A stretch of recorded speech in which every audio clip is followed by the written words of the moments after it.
today. A lot of carbs in stock. Look at this guy. What is that? What is that, Joe? New carb in stock.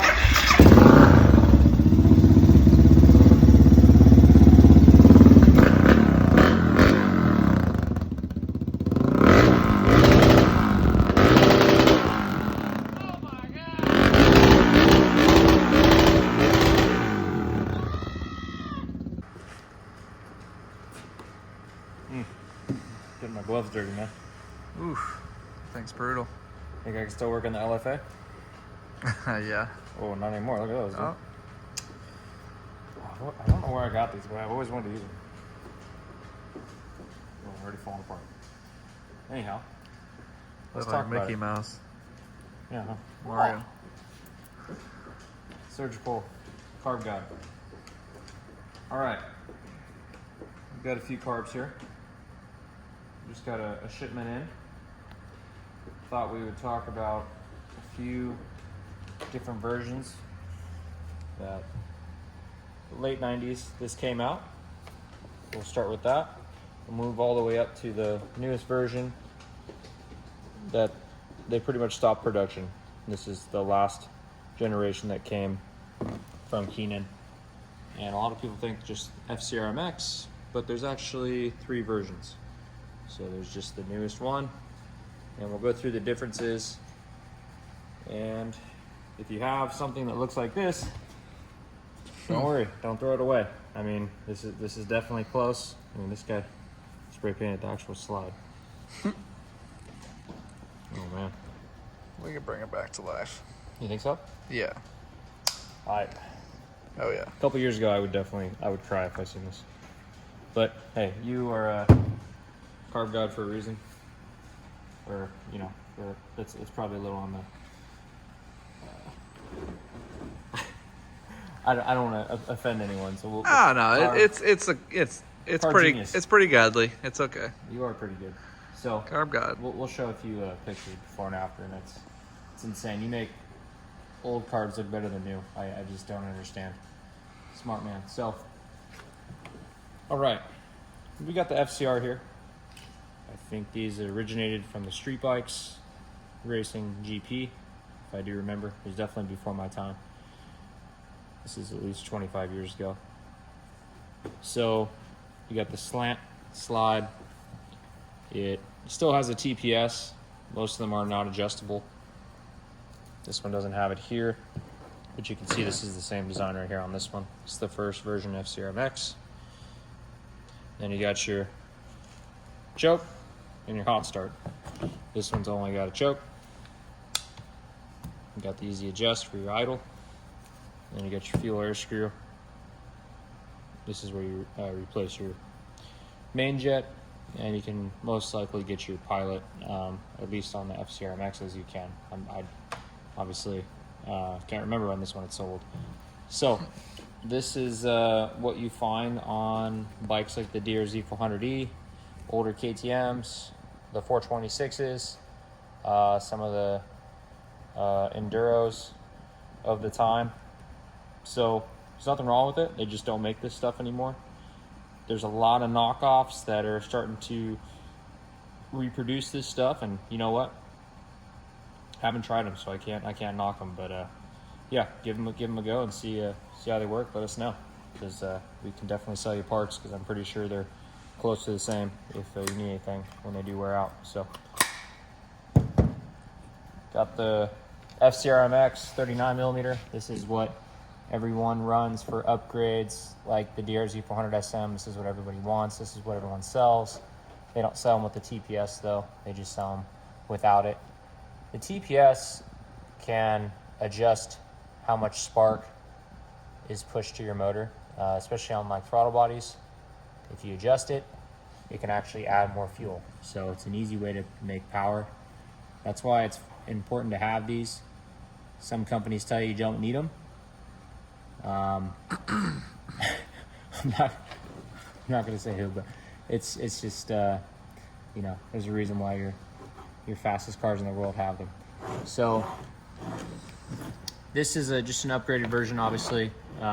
the way it brings in air is a lot more of a Venturi effect. The accelerator pump works better. You know, they just learn. You know, they sell a million of these things, and then they go back to the drawing board and say, hey, let's improve these 10 items. So, yeah, 2000 era. And early 2000s, you got the FCR MX version 2, in my opinion. You know, things start to get a little more exact with how they cast, and they just look cleaner. Again, the accelerator pump changes. This body mechanism where the spring is. Let me find one without a cover. Not that we don't have enough options here, right? So you can see a lot of people used to just say, you know, O-ring this. Like, just put a wire tie on it, you know, just make it. You don't have to do that. You know, you don't need a wire tie. If it works properly, you can't jump it faster than the spring. I don't care how strong you are.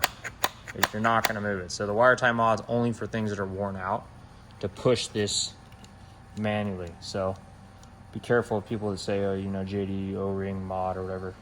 It's just it's a jerry rig fix. You know, don't believe me, just check out all the bikes we ride. There's no bog. And then Keihin said, you know what? We see what you're doing. So we're gonna do that on a better level. And they reversed it. So what they do is, faster you twist it, faster that accelerator pump pushes down in this nice big squirter. And if you watch any of our videos, Joe in the past, he's over here squirting this thing a good 8 to 10 feet. It's insane that it's shooting that much pressure out of a little tiny nozzle. And I mean, that's going directly into your valve train, ready to explode. So definitely helps. Any carb that doesn't have that, you have to wait for the air to be inducted in, right? Mm-hmm. I mean, anything you want to add to that? Because I mean, yeah, it's gonna, once the motor's running, it'll make a vacuum and suck it through. This one, you know, you twist the throttle and shoots right in. yeah, if you time that with the TPS, right, that's when you really notice the difference. Between the TPS and the accelerator pump, you time those together, it just gets the motor excited. It works better. They work in conjunction. So yeah, this is the newest version, and it also has some cool stuff like a baffle float bowl. So there's actually like a huge baffle in there. So when the carb is sitting like this, so when you're 12 o'clocking or you're whipping, it gives it more time to suck in that fuel, because obviously you're not going to be whipping like this forever. If you're doing backflips, whatever the case is, if you are doing this kind of motion, you know, a lot, which 12 o'clock and you can't stay forever, you'd have to get back. So usually about this would be the angle. You can ride that for 5-6 miles. There's this guy down in Florida, his name's Wheelie Plug. He had a KLX 400 with our kit. This guy just wheelies everywhere, man. I'm talking all the way down the Keys, just like this, for 5-6 minutes straight. It's pretty cool, and that's kind of how we learned about these baffled float bowls, how important they were. And then obviously your needle and all those fun things, they do play some stuff in making sure everything's still running right at these extreme angles. So this video is really just to show you we have every single kind of carb in stock. You're gonna have throttle bodies, anything that Keihin makes, even Mikuni. Mikuni actually makes a couple cool carbs for ship-to-cart industry, really high revving two-strokes. There's some two-strokes that rev to 22,000 RPMs. It's insane. So Mikuni has a really cool design here. If you look, it's just different. So for certain applications, this is really good. For on and off, like ship-to-carts don't even have a power valve. They just delete it. So they're not so finicky. Like some dirt bikers just, I mean, they just complain because they think that the bike's the problem. But we both know that, you know, the fast guys, you don't hear them complaining. They're riding. They're good. So no offense to any of you guys, but it's really not the carburetor's fault. This right here really works well with high RPM, just full-on wide open power. The Mikunis are really good, and a lot of people say bad things about them, but it's just because they don't know how to tune them. So any of these things can be tuned. There's companies that have carbs that tune themselves, but really, if you have a carb that's set up properly from the get-go, it's not a manufacturer-built carb, but somebody that's setting it up for your riding style. Just like if someone tunes your car, tunes your EFI for your bike, you're not going to have these issues. The reason why you have such issues with,